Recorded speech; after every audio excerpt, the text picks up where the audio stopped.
que estou apaixonado, que este amor é tão...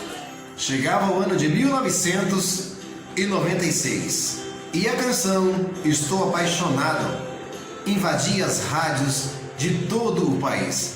Canção essa versionada pelo grande Carlos Colla e uma versão da canção Estou Enamorado de Donato e Stefano. Sucesso absoluto na voz, também nas vozes de João Paulo e Daniel.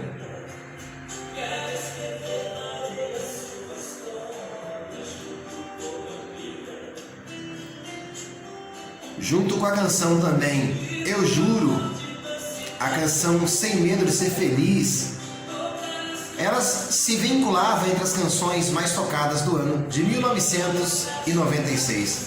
Você sabia disso?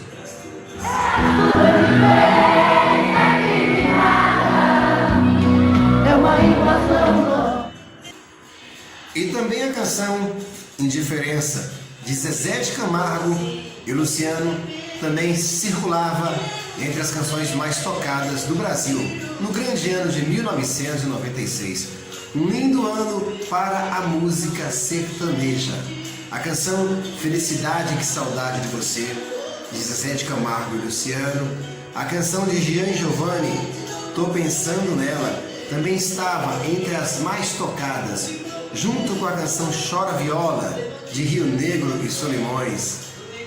Eu Te Amo, Te Amo, Te Amo, canção essa de Roberta Miranda, estava também nos corações e nas canções mais tocadas. E a canção Raça Negra também, a canção Sozinho, João Paulo e Daniel com a canção Com Qual Carícia.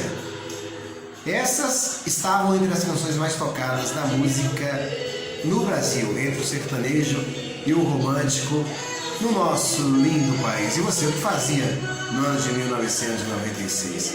Conta aqui pra gente, vamos dividir e compartilhar histórias.